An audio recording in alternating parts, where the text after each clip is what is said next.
खिड़की के शीशे पर बारिश धीरे धीरे टपक रही थी। बाहर की दुनिया के लिए एक कोमल लोरी थी। अंदर 6 साल का राजू और 5 साल की प्रिया आरामदायक सोफे पर पापा और माँ के और करीब सिमट गए। रियो, उनका कुत्ता, उनके पैरों के पास एक हल्की आह भरकर सो रहा था और मिट्ठू तोता चुपचाप अपने ठिकाने पर दुबक गया था। बाहर की दुनिया थोड़ी रहस्यमय लग रही थी, अंधेरी, बारिश वाली रात में लिपटी हुई। पापा ने एक कहानी सुनाना शुरू किया। उनकी आवाज़ बारिश की तरह धीमी थी। दूर, बहुत दूर, एक अशांत, बारिश वाले समुद्र के नीचे चमकती खामोशी की एक दुनिया बसी है। बारिश वाली रात में समुद्र की सतह के नीचे कौन से शांत चमत्कार सचमुच छिपे थे। इस पानी के नीचे की दुनिया में अद्भुत जीव रहते थे, जो धाराओं के साथ धीरे धीरे झूलते थे। राजू और प्रिया अपने सपने में खुद को गर्म, अंधेरे पानी में नीचे नीचे तैरते हुए पाते हैं। उन्हें ठंड या डर नहीं लग रहा था।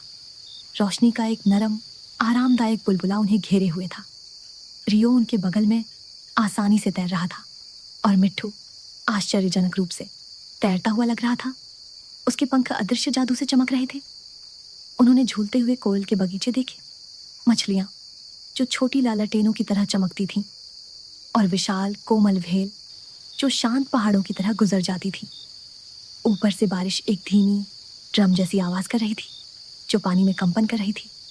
समुद्र के निवासियों के लिए एक अनोखी लोरी थी।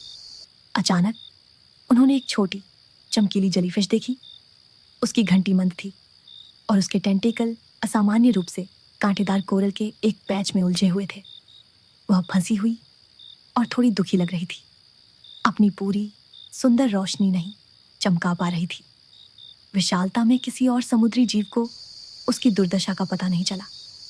क्या उनकी कोमल उपस्थिति गहरे बारिश वाले समुद्र के नीचे संकट में पड़े जीव के लिए सांत्वना हो सकती थी? राजू और प्रिया को अपनी स्वतंत्रता और अपने परिवार की गर्माहट के लिए कृतज्ञता की एक शांत लहर महसूस हुई। इस भावना ने उन्हें मदद करने के लिए प्रेरित किया। कोमल हरकतों से वे धीरे धीरे जेलीफिश की ओर तैरते गए। पापा और माँ की आरामदायक उपस्थिति उनके बगल में फैल रही थी, एक खामोश ताकत। रियो ने अपनी नाक से कांटेदार कोरल को सावधानी से हटा दिया और मिट्ठू धीरे से चहचहाया, मानो प्रोत्साहन दे रहा हो।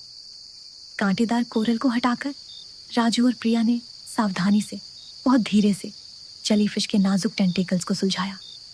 यह एक सावधान, धैर्यपूर्ण कार्य था, जो समुद्र की सुंदरता के लिए उनकी गहरी कृतज्ञता को दर्शाता था। कृतज्ञता का एक कोमल कार्य एक दुखी जीव में एक चमकती चमक कैसे वापस ला सकता था?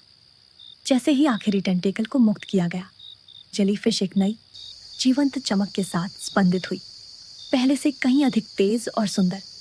वह जॉयफुल हलकों में उनके चारों ओर नाचने लगी। उसकी रोशनी अंधेरे पानी में हजारों छोटे इंद्रधनुषों की तरह चमक रही थी। वह उन्हें धन्यवाद दे रही थी। उसकी कोमल रोशनी कृतज्ञता का एक खामोश गीत थी। अन्य चमकती मछलियां और समुद्री जीव जेलीफिश की अचानक चमक से आकर्षित होकर ये देखने के लिए रुके, उस शांत दयालुता को महसूस करते हुए जो अभी अभी हुई थी।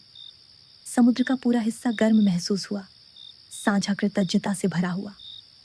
कृतज्ञता का एक सरल कार्य बारिश वाले समुद्र के नीचे की खामोश दुनिया को कैसे रोशन करेगा। जैसे ही बाहर बारिश धीमी होने लगी, एक कोमल धारा ने राजू और प्रिया को रियो और मिट्ठू के साथ सतह की ओर वापस उठा लिया। जेलीफिश ने एक आखिरी तेज चमक दी, एक ऐसी याद जिसे संजोना था। अपने गर्म बिस्तरों में वापस बाहर बारिश की धीमी आवाज आरामदायक खामोशी में फीकी पड़ गई। राजू और प्रिया के दिल मदद करने की शांत खुशी से भरे थे और समुद्र के कोमल चमत्कारों और उन्हें घेरने वाले प्यार के लिए गहरी गुना कृतज्ञता की सांस से भरे थे। कृतज्ञता और कोमल समुद्री चमत्कारों के कौन से शांतिपूर्ण सपने उनकी नींद को भर देंगे। राजू बह गया और बह गया। उसके विचार चमकते कोरल और कृतज्ञ जेलीफिश के शांत नृत्य से भरे थे। प्रिया पहले ही सो चुकी थी। उसके चेहरे पर एक शांत मुस्कान थी। रियो गहरी शांतिपूर्ण नींद में था, शायद गहरे में अनायास तैरने के सपने देख रहा था, और मिट्ठू स्थिर और संतुष्ट था। राजू, प्रिया, रियो और मिट्ठू सभी शांति से सो रहे थे। उनके सपने पानी के नीचे की दुनिया के कोमल जादू और कृतज्ञता की शांत चमक से गर्म थे। शुभ रात्रि दयालु दिलो, चैन से सो जाओ।